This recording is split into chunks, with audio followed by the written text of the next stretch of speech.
어제 우리가 이제 삼손 이야기를 시작했습니다. 어디까지 했는가 하면 이제 삼손이 태어날 것을 여호와의 사자가 마노아라는 사람 단지파의 마노아라는 사람의 아내에게 여호와의 사자가 가서 이제 아이를 낳을 것이고 그 아이가 나실인으로 태어날 것이다라고 했습니다. 그리고 이제 이 이야기를 듣던 아내가 남편에게 가서 내가 이런 사람을 만나서 아기를 갖게 되었다라고 말하니까 마노아라는 사람이 계속 확인을 하지 않습니까? 왜? 자기는 그 사람을 만나지 못했으니까, 그죠? 자, 이제 그렇게 해서 이제 한 번 더 두 번째 마노아의 아내에게 나타나고 아내가 그 마노아에게 얘기해서 이제 이 마노아도 그 사람을 만나게 되는 내용이 오늘 본문에 나옵니다. 자, 15절 보겠습니다. 마노아가 여호와의 사자에게 말하되 구하옵나니 당신은 우리에게 머물러서 우리가 당신을 위하여 염소 새끼 하나를 준비하게 하소서 하니, 이 마노아도 너무 자기 아내가 아기를 가질 것이라는 그 말을 해준 사람이 너무 반가우니까, 너무 좋으니까 이제 이 사람은 마노아는 어느 정도 선지자 정도의 급수의 사람으로 지금 이해하고 있습니다. 그리고 그런 사람이 자기 집에 와서 이제 방문하고 아기를 낳겠다가 하니까 내가 당신을 위해서 염소 새끼를 준비하겠다. 그러니까 이거는 환대의 문화죠. 그러니까 자기 집에 찾아온 이 사람에게 아기를 가지겠다고 말한 이 사람에게 염소 새끼를 준다는 것은 굉장히 큰 환대입니다, 그죠? 그래서 염소 새끼를 준비하게 준비해서 환대할 테니까 여기 좀 계십시오, 이 말이죠. 16절에 여호와의 사자가 마노아에게 이르되 너가 비록 나를 머물게 하나 내가 너의 음식을 먹지 아니하리라. 너가 이 집에 좀 머물러 있으라고 하니까 내가 그렇게는 하겠다. 그러나 너가 주는 음식을 나는 먹지 않겠다라고 말합니다. 왜냐하면은 중간에 먹지 아니하리라. 번제를 준비하려거든 마땅히 여호와께 드릴지니라 하니 이는 그가 여호와의 사자인 줄을 마노아가 알지 못함이었더라. 자, 여호와의 사자인데 선지자급으로 생각하고 이분에게 환대를 하려고 하니까 여호와의 사자가 그러지 말고 아예 여호와께 마땅히 번제를 드려라. 왜? 이 모든 반가운 이 즐거운 이 기쁜 소식은 하나님께로부터 나온 것이지 않습니까? 하나님께서 생명을 주시고 하나님께서 자기를 보내서 사자를 보내서 마노아의 아내에게 아기를 가질 것이라고 말을 했기 때문에 내가 뭐 너희 집에서 환대를 받거나 너에게 뭐 숭상을 받거나 그럴 필요가 없다. 오직 마땅히 번제를 드리려거든 여호와께 드려라라는 것입니다. 자, 이 말은 굉장히 우리들이 신앙생활 하는 데 있어서 신앙생활의 가장 중요한 원칙을 말하는 것이죠. 우리 예배의 대상과 우리가 충성의 대상은 여호와 하나님입니다. 그죠? 그리고 하나님께 우리가 예배를 드리고 하나님께 초점을 맞춰서 하나님께 헌신하고 하나님께서 우리들에게 이런 귀한 생명의 선물을 주시는 것입니다. 그러니까 우리 신앙의 가장 1차적인 관계는 하나님과의 관계입니다. 이게 기본 중에 기본이지 않습니까?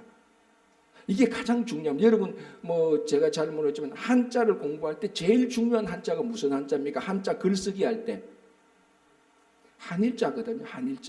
한일자 이거 끊는 것만 진짜 한일자 끊는 것만 계속 염습니다. 이거 끌 거 뭐 있으면 짝대기 하나 끄면 되는데, 그런데 이걸 계속 해서 왜냐하면 한자에 한일자가 안 들어가는 글씨가 어디 있습니까? 다 있지 않습니까? 기본 중에 기본입니다. 그런데 우리가 신앙생활을 30년, 40년, 어떨 때는 모태 신앙에서 70년, 80년에도 이 한일자가 안 되는 사람이 있어요.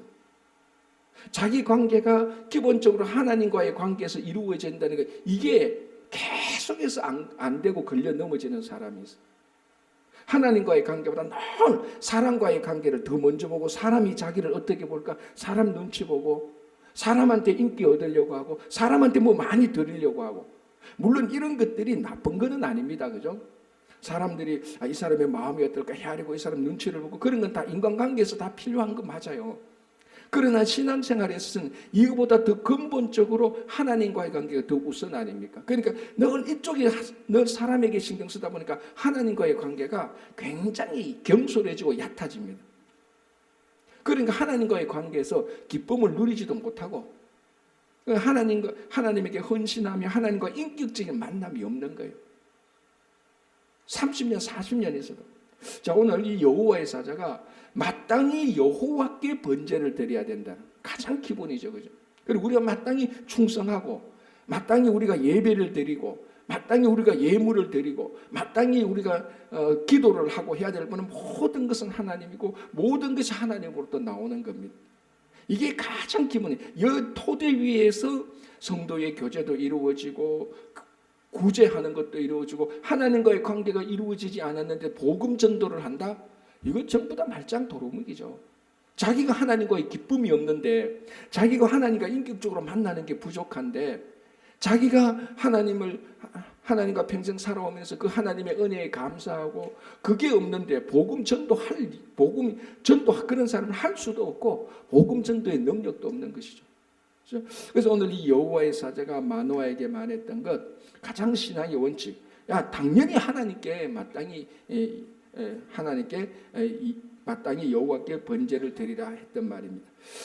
자, 17절 보겠습니다. 마노아가 또 여호와의 사자에게 말했다. 아직도 모릅니다. 마노아는 지금 이 13장 1절부터 이 마노아가 여호와의 사자에게 자기 아내를 통해서 여호와의 사자의 메시지를 듣고 여호와의 사자를 만나고 대화하고 내가 당신을 환대하겠습니다 하니까 마땅히 번제를 하나님께 드리라.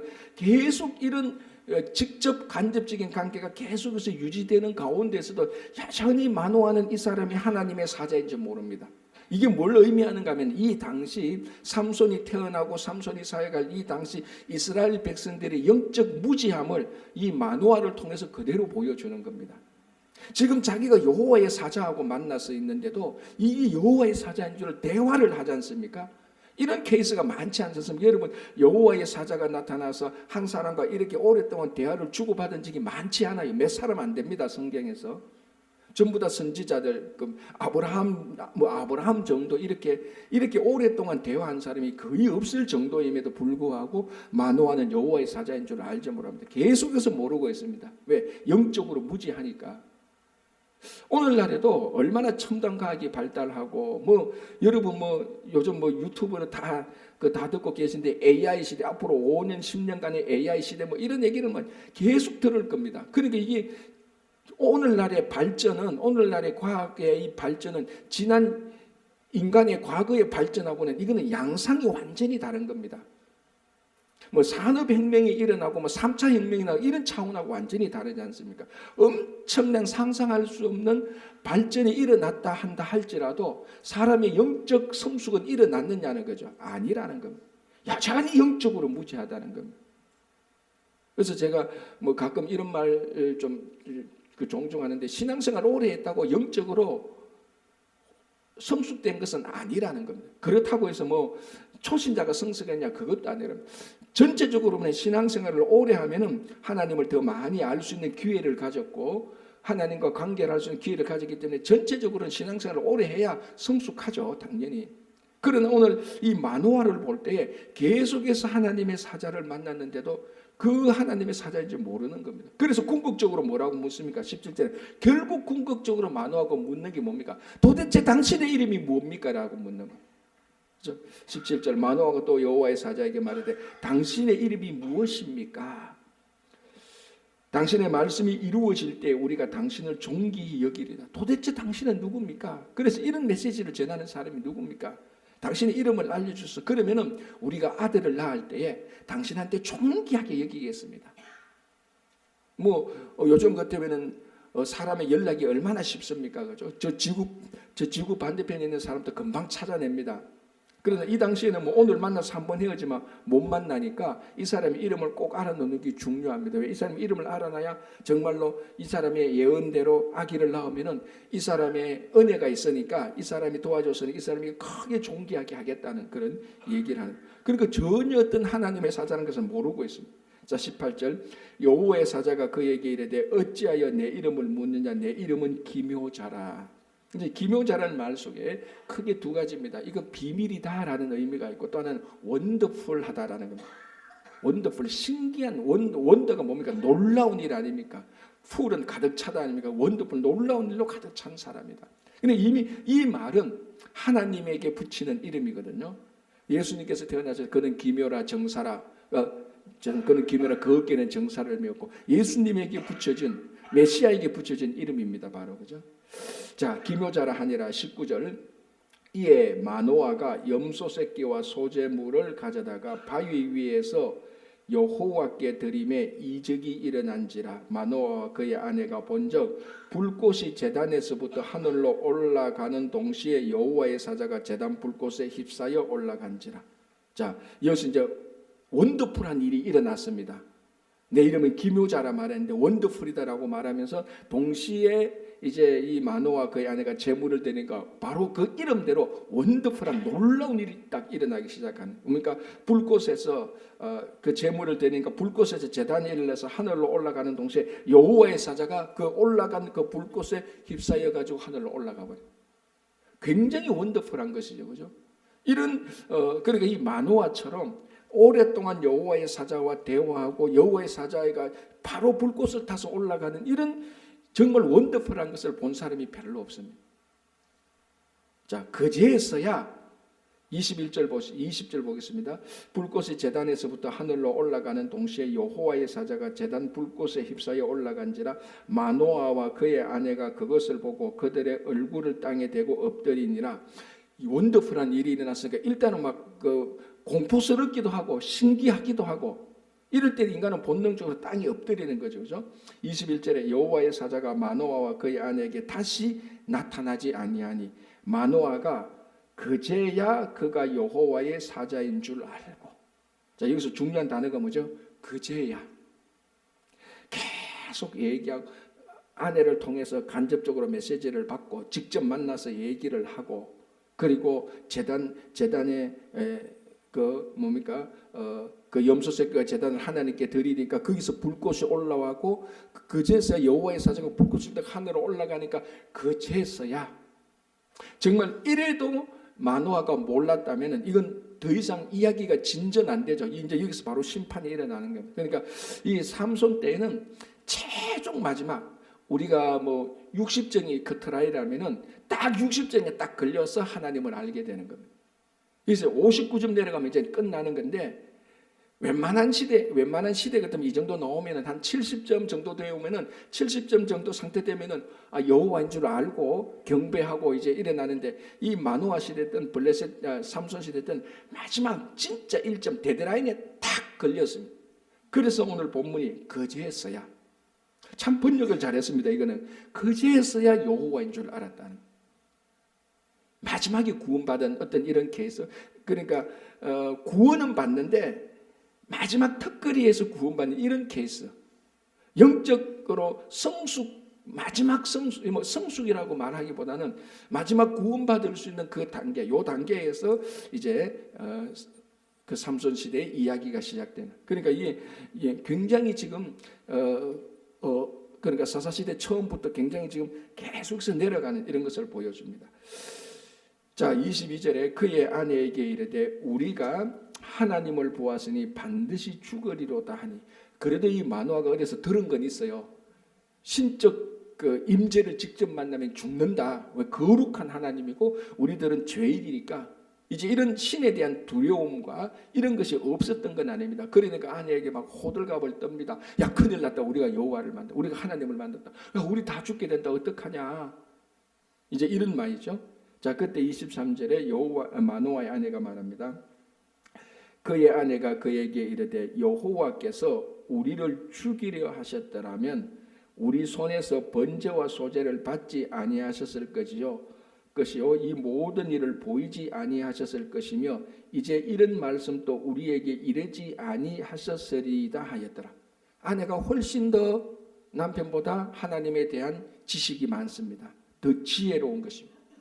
우리가 죽겠다라고 말하니까 아내가 여보 우리 안 죽을 거다. 하나님께서 우리를 죽일 것 같으면 왜 소제와 번제를 받았느냐고. 아니면 우리가 예물을 드릴 때 불꽃이 일어났는데 그 불로 우리를 죽일 것이지. 그런 상황에서 우리를 살려두셨다면 우리는 죽지 않을 것이다. 그러니까 이 여인이 마노아보다 훨씬 더 하나님에 대한 지혜와 하나님에 대한 알미 더 많았던 겁니다. 그러니까 그렇게 해서 이제 뭐 마노아가 좀 안심을 가지게 되었죠.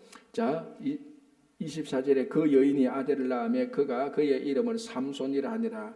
태양의 아들이라는 이런 의미죠. 그 아이가 자라며 여호와께서 그에게 복을 주시더니, 이제 하나님께서 예정된 아이 아닙니까? 그죠? 복을 주시더니 소라와 에스다올 사이 마하네단에서 여호와의 영이 그를 움직이기 시작하셨더라. 자, 이제부터 여호와의 영이 삼손의 모든 것을 움직이기 시작합니다. 원래 목적 블레셋에서 이스라엘 백성들을 구하기 위하여서. 그래서 지금 이제부터 14장부터 일어나는 일들의 주체는 여호와의 영, 하나님이라는 것을 알 수 있습니다. 그죠? 자, 이제 14장 드디어 삼손이 등장합니다. 드디어 등장합니다. 14장 1절. 삼손이 딥나에 내려가서 거기서 블레셋 사람의 딸들 중에서 한 여자를 보고 올라와서 자기 부모에게 말하여 이르되 내가 딥나에서 블레셋 사람의 딸들 중에서 한 여자를 보았사오니 이제 그를 맞이하여 내 아내로 삼게 하소서 하매. 자, 삼손이 이제 한 결혼할 나이가 돼 그저 딥나로 내려가서 블레셋 사람들의 딸을 보고 그 가운데 딸 가운데 한 여자를 보고 굉장히 마음이 뺏겼습니다. 그래서 자기 어머니 가서 내가 딥나에 가서 블레셋 여인과 결혼하겠다라고 말을 하는. 자, 어찌된 영문인지는 모르겠지만은 지금 삼손은 나시린이었습니다. 그죠? 태어날 때부터 나시린이었어. 구별된 사람이 있고 이것을 그의 어머니와 그의 아버지가 다 알고 있었습니다. 그래서 지금까지 삼손의 머리카락에 삭도를 대지 않았고 지금까지 포도주와 독주를 마시지 않았고 지금까지 부정한 짐승이나 부정한 사람에 터치하지 않고 자라왔습니다. 자, 그런데 이제 삼손이 이방 여인들이 살고 있는 그 땅에 내려가서 이것도 사실은 좋은 것 아닙니다. 그죠? 그러나 이방 여인에게 딸들에게 이방 여인이 있는 딥나로 내려가서 블레셋 사람을 보고 결혼을 하겠다고 말을 하는 거예요.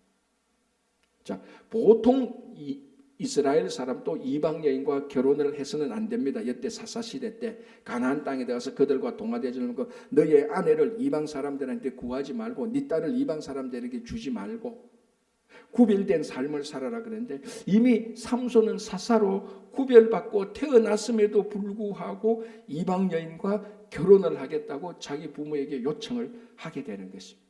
여기서부터 이미 방향성이 잘못 정립된 겁니다. 자, 3절. 그의 부모가 그에게 이르되 너의 형제들의 딸들 중에나 내 백성 중에 어찌 여자가 없어서 너가 할례 받지 아니한 블레셋 사람에게 가서 아내를 맞으려 하느냐. 부모가 막 이제 화도 나기도 하고 안타깝기도 하고 얘기를 하는 거죠. 야, 우리 가운데서 하나님이 선택한 이스라엘 백성들 가운데 여인이 없어서 그러느냐. 어떻게 해서 오늘 이 부모가 그 블레셋 사람을 뭐라고 말합니까? 표현합니까? 할례 받지 못한 백성이라고 말합니다. 할례 받지 못한 뭘 의미합니까? 하나님께 언약 받지 못한, 그러니까 하나님의 언약에서 제외된, 오늘날 우리말로 하면 구원받지 못하는 그런 사람들. 굉장히 이건 이방인들과 접촉해서는 안 되는 사람들의 표시입니다. 그러니까 부모가 이 말 속에 야, 너 절대로 이방인과 결혼해서는 안 돼, 이 말이 들어가 있는 겁니다. 어떻게 네가 할례 받지 못한 백성하고 결혼을 하려고 하느냐, 이런 말입니다. 그죠? 그리고 부모가 강력하게 반발을 했죠. 3절 중간 부분에 삼손이 그의 아버지에게 이르되 내가 그 여자를 좋아하오니 나를 위하여 그 여자를 데려오소서 하되. 부모가 강력하게 반대를 했는데도 삼손은 내가 그 여자를 좋아한다. 자, 여러분, 이 시대에 우리가 잘 알지 않습니까? 이 시대에는 완벽한 가부장적 사회입니다. 아버지의 말이 곧 아들의 말입니다. 그죠? 그래서 아브라함이 이삭의 아내를 구할 때 이삭에게 묻지도 않고 자기 종 불러가지고 자기 종 불러가지고 멀리 가서 이런 조건의 여인을 찾아와. 그러니까 그 종 다메섹 엘리에셀이 저 하란 땅에 가서 리브가를 데리고 오니까 이삭은 그냥 그 여자하고 결혼하는 거예요. 내가 연애를 했냐, 이 여자가 아름답냐 안 하는 없습니다. 그냥 아버지가 정해준 여자하고 결혼하는 시대예요, 이때는. 그런데 삼손은 나는 내가 좋아하는 여자하고 결혼할래. 자, 이까지는 괜찮다 칩시다. 그런데 이 여자가 누구냐? 이방 여인, 할례받지 못한 여인입니다. 지금까지 있어왔던 이 시대에 삼손이 말하는 것은 아버지에게 주어진 권위하고는 완전히 지금 인정하지 못하고 있는 겁니다. 이 뭡니까? 그러니까 이 시대가 지금 영적으로 얼마나 혼란스럽고 영적 질서가 무너져가 있고 그 영적 권위가 떨어져가 있다는 것을 지금 삼손을 통해서도 나타나고 있는 것입니다. 삼손이 누굽니까?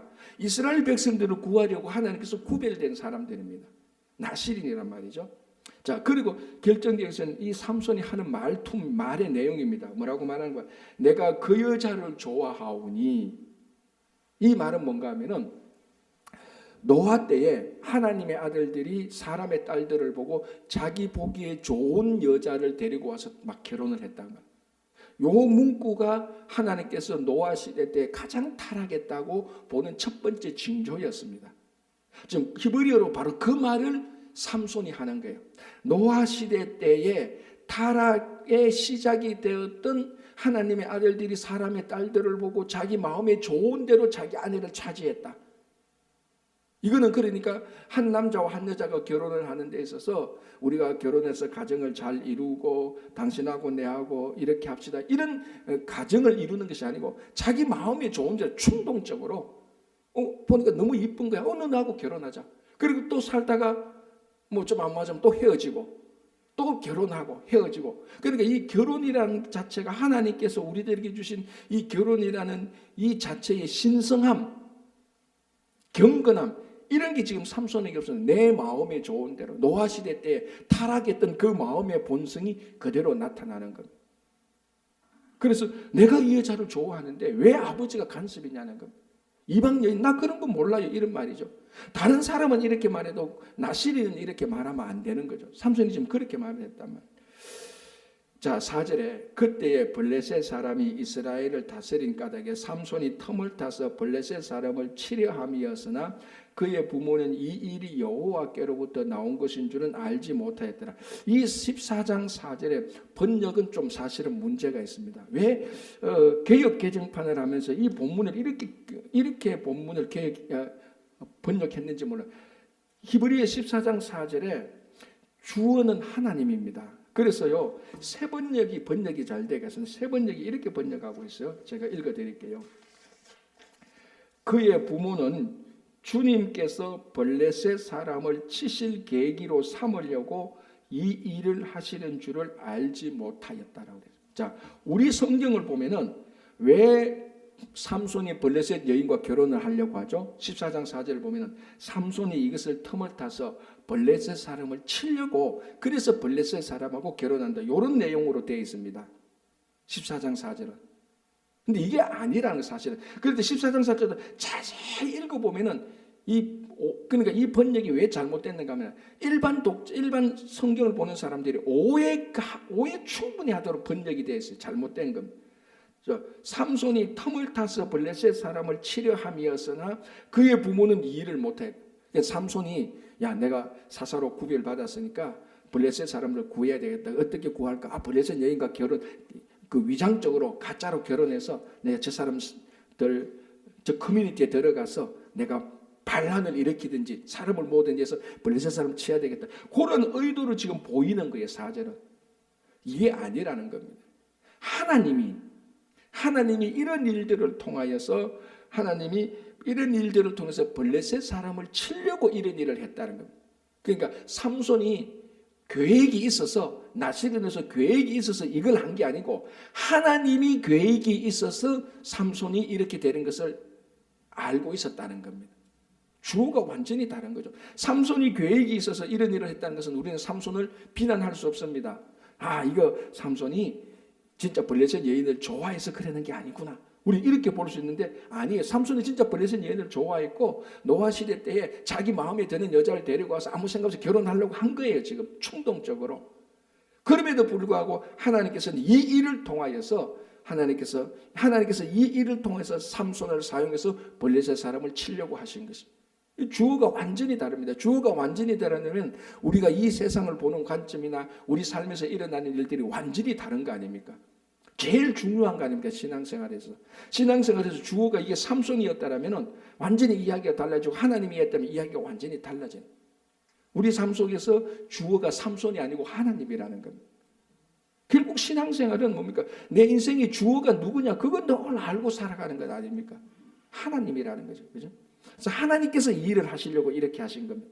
삼손이 지가 거룩한 삶을 살아서 지금 이게 아니라는 거예요. 자, 이제 이렇게 해서 결혼하는 이 과정이 진행되는데 먼저 상견례가 나옵니다. 5절에 삼손이 그의 부모와 함께 딥나에 내려가. 이거 무슨 말을 하는 겁니까? 삼손이 그의 부모와 함께 딥나에 내려갔다. 무슨 말이죠? 결국 아버지가 안 돼라는 결혼을 삼손이 하려고 지금 아버지가 설득된 겁니다. 아니면 아버지가 마지 못해 하거나. 아까 제가 말씀드렸잖아요. 이 당시는 이런 이스라엘 백성들한테 이런 결혼이 없습니다. 아버지가 안 돼. 그러면 다 안 되는 거 있었어요. 영적 권위가 있었어. 그런데 여기는 아들이 안 돼. 그러니까 아버지가 어쩔 수 없이 가는 거예요. 이 영적 무지한 거, 무질서함을 보여주는 거죠. 5절에 삼손이 그의 부모와 함께 딥나에 내려가 딥나의 포도원에 이른 적 젊은 사자, 이 사자는 메신저가 아닙니다. 진짜 그 동물 사자예요.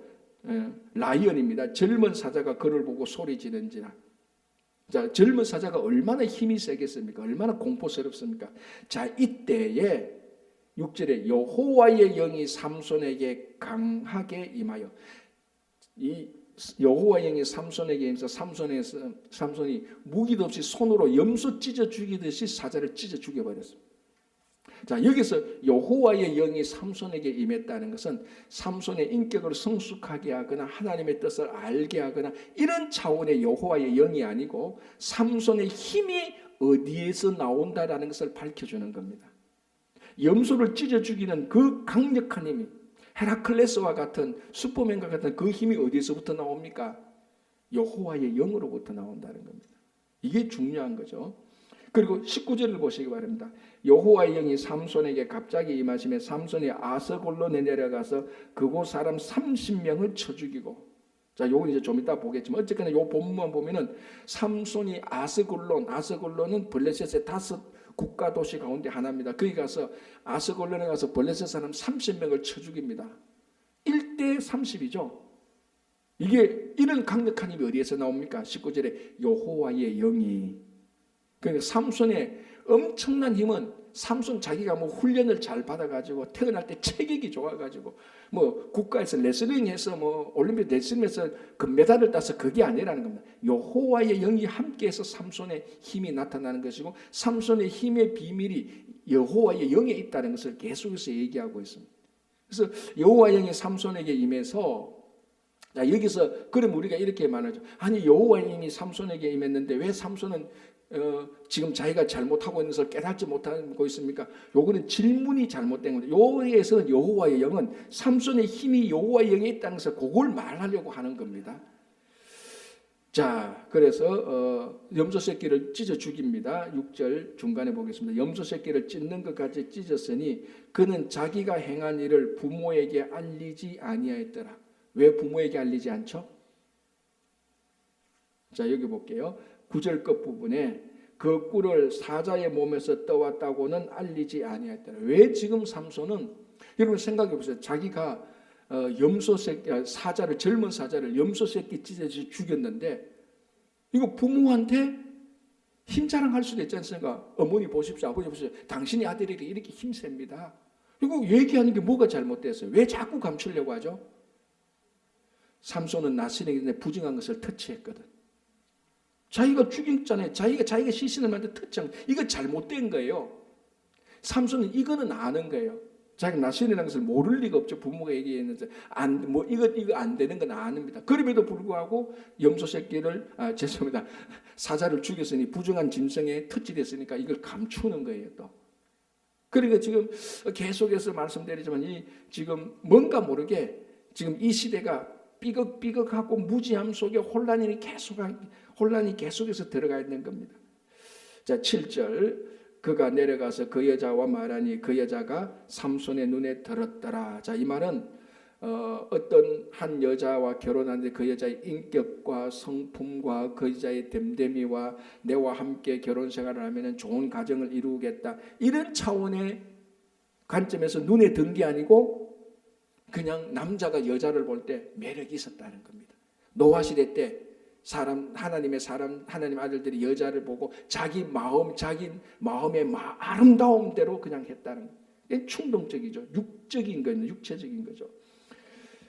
8절에 얼마 후에 삼손이 그 여자를 맞이하려고 이제 상견례는 끝났고 이제 결혼식을 하려고 다시 가는 겁니다. 8절에 얼마 후에 삼손이 그 여자를 맞이하려 가다가 다시 가다가 돌이켜 사자의 죽음을 본 적. 이 사자 누가 죽인 겁니까? 자기가 죽인 거죠. 그런데 희한하게 사자의 몸에 벌떼와 꿀이 있는지라 손으로 그 꿀을 떠서 걸어가며 먹고 그의 부모에게 이르되 그들에게 그것을 데려 먹게 하였으나 그 꿀을 사자의 몸에서 떠왔다고는 알리지 아니하였더라라고 되어 있습니다. 그렇죠? 자, 이거는 하나의 에피소드가 일어납니다. 자, 이 에피소드가 이제 삼손이 블레셋 사람들을 치는데 큰 중요한 하나의 계기가 되는 겁니다. 하나님께서는 이런 일들을 사용하시는 겁니다. 그러니까 이 일이 어떻게 블레셋 사람을 치는 거하고 무슨 연관이 있을까? 우리는 도저히 가장 창의적인, 가장 창조적인 소설가도 이 일을 블레셋 사람을 치는데 사사의 역할을 감당하는데 이 사건이 어떻게 도움이 될까? 창의적으로 드라마를 구성하기 굉장히 어렵습니다. 그런데 하나님께서는 이 일을 통하여서도 삼손이 원래 하나님의 목적대로 삼손이 사사의 역할을 감당할 수 있도록 이 일을 사용하기 시작하는 거예요. 자, 이런 우리가 역사서라고 말하죠. 사사기, 사무엘상하, 열왕기상하, 역사서는 우리 이스라엘 역사에 일어난 일인데 역사서를 보면은 하나님께서 역사를 통해서 어떻게 역사하시는가를 알 수 있습니다. 이런 것들이 참 우리들의 일상적인 삶에 또는 한 지역의 삶에 또는 국가의 삶에 또는 크게 보면 세계사의 삶 속에서 하나님께서 역사하시는 그 방법에 대한 그 하나님의 섭리를 우리가 느낄 수 있습니다. 무슨 말인가 하면 전혀 이 일이 어떻게 우리들에게 이득이 될까? 이건 너무너무 우리들한테 불행한 일이야. 이 일 가지고는 더 우리한테 좋은 일이 생길 수 없어. 아무리 천번 만번 생각해도 하나님께서는 그 일을 우리들에게 유익하게 만들 수 있는 하나님만의 창조주만의 역사의 주관자만이 가지고 있는 특별한 계획이 있다는 것을 우리는 늘 알게 되는 것입니다. 요 조그만 일, 별거 아닌 이 일을 가지고 하나님은 하나님의 역사에서 크게 쓰시는 그러니까 우리 삶 속에서 역사 속에서 일어나는 우리 일상 속에서 일어나는 일들이 우연히 그냥 일어나는 일은 없습니다. 그래서 제가 늘 말씀드리지 않습니까? 사실 성도들이 우연이라는 말은 사실은 쓰는 말은 아니죠. 우연히 일어난 게 어디 있습니까? 전부 다 하나님께서 다 섭리하고 역사하신 것이죠. 그러나 이제 우리가 이 우연이라는 말이 자기가 원인과 결과를 알지 못하는 일이 일어났다. 이런 이제 의미로 성도들이 많이 쓰긴 하는데요. 그럼에도 불구하고 하나님의 원인과 결과에 없이 일어나는 일들은 우리 가운데 아무것도 없습니다. 이 일도 이제 나중에 어떻게 되는 건지 한번 보겠습니다. 간단하게 보면요. 10절에 이제 삼손이 결혼식을 하는 거죠. 10절에 보시기 바랍니다. 삼손의 아버지가 여자에게로 내려가며 삼손이 거기서 잔치를 베풀었으니 청년들은 이렇게 행하는 풍습이 있더라. 자, 이제 블레셋 지방에서 이제 결혼을 합니다. 결혼식에 어떤 풍습이 있는가? 사람들이 몰려와 가지고 삼손에게 질문도 하고 대화도 하고 이런 풍습이 있습니다. 11절 무리가 삼손을 보고 30명을 데려와서 친구를 삼아 그와 함께 하게 한지라. 이제 삼손이 블레셋 사람 친구를 또 사귀게 되는 겁니다. 자, 여러분 이거 보십시오. 이 삼손이 벌써 블레셋 여인과 결혼하고 블레셋 사람 친구를 섬기고 이거 완전히 블레셋 사람들하고 동화되는 것 아닙니까? 모세와 여호수아가 계속해서 경계했던 말이 삼손에게서 일어나는 겁니다. 17절 삼손이 그들에게 이르되 이제 내가 너희에게 수수께끼를 내리니 잔치하는 이래 동안에 너희가 그것을 풀어내게 말하면 내가 배옷 30벌과 겉옷 30벌을 너희에게 주겠다. 이제 내기를 하는 겁니다. 잔치를 일주일 하는데 일주일 동안에 내가 문제를 낼게. 너희들이 맞추면은 내가 배옷 30벌과 겉옷 30벌을 주겠다. 이게 굉장히 큰 재물입니다. 굉장히 큰 액수가 많은 겁니다. 13절에 그러나 그것을 능히 내게 말하지 못하면 너희들이 맞추지 못하면 너희가 내게 배옷 30벌과 겉옷 30벌을 줘야 된다. 이제 이런 풍습 이렇게 문제를 내고 주고받는 풍습이 있었습니다. 그렇게 하는 겁니다. 자, 삼손이 문제를 냅니다. 14절 삼손이 그들에게 이르되 먹는 자에게서 먹는 것이 나오고 강한 자에게서 단 것이 나왔느니라 하니라. 그들이 사흘이 되도록 수수께끼를 풀지 못하였더라. 왜 문제를 못 풀죠? 이 사람들이 삼손이 자기가 경험했던 것에서만 문제를 내잖아. 이는 삼손만 풀 수 있는 문제. 우리 가끔 이제 뭐 어떤 행사할 때 그 진행자가 문제 낼 때 자기만 아는 답, 그런 문제를 내는 사회자가 있습니다. 좀 어떤 건 좀 얄궂죠, 좀 밉죠, 그죠? 아니 저거는 자기가 경험했던 걸 우리가 어떻게 알아? 우리가 뭐 그 속 마음을 보는 것도 아닌데, 그것처럼 지금 삼손이 문제를 냅니다. 자, 이게 무슨 경험입니까? 죽은 사자의 몸에서 꿀을 먹은, 자기 부모도 모르는, 그 꿀을 먹었던 부모도 모르는 경험, 자기만 알고 있는 그 경험에서 문제를 내는 겁니다. 그 뭡니까? 먹는 자에게서 먹는 것이 나오고 강한 자에게서 단 것이 나온다. 이건 이 경험을 했던 사람만 알 수 있는 거예요. 다른 사람이 알 수가 없는 겁니다. 이렇게 문제를 던져놓고 삼손이 이제 속으로 희죽희죽 웃으면서 있는 겁니다. 야, 겉옷 30벌하고 배옷 30벌 벌었다. 이거 알 수 있는 방법이 없다. 이렇게 되는 겁니다. 자, 어떻게 진행될까요? 우리가 다 아는 거지만 이거는 이제 다음 주로 to be continued. 이렇게 보면서 하나님께서 이 사건을 하나님께서 사사에 맞도록 사용하는 것이 다음 주 우리 같이 한번 보도록 하겠습니다. 우리가 이렇게 볼 때 아까 제가 중간에 좀 말씀드린 것처럼 이 시대가 인간이 진화할 수 있는 최고의 지금 의식 수준으로 과학 수준이 와가 있습니다. 그럼에도 불구하고 인간의 영적 수준은 절대로 더 성숙하거나 더 하나님을 많이 알거나 과학이 발달했다고 해서 뭐 화성에 가는 것이 이제 화성에 간다는 말이 일상적인 말에 나온다고 해서 우리의 영적 수준은 진짜 올라갔느냐, 그걸 우리 자신을 한번 되돌아봐야 되는 거죠. 그래서 언제나 우리들은 하나님의 말씀으로 돌아가야 되고 하나님과 함께 가까이에서 동행해서 우리는 과학 수준이 발달한 여기에 맞도록 비례해서 우리의 영적 수준도 올라가기를 간절히 바라는 그런 한 해가 되기를 바랍니다.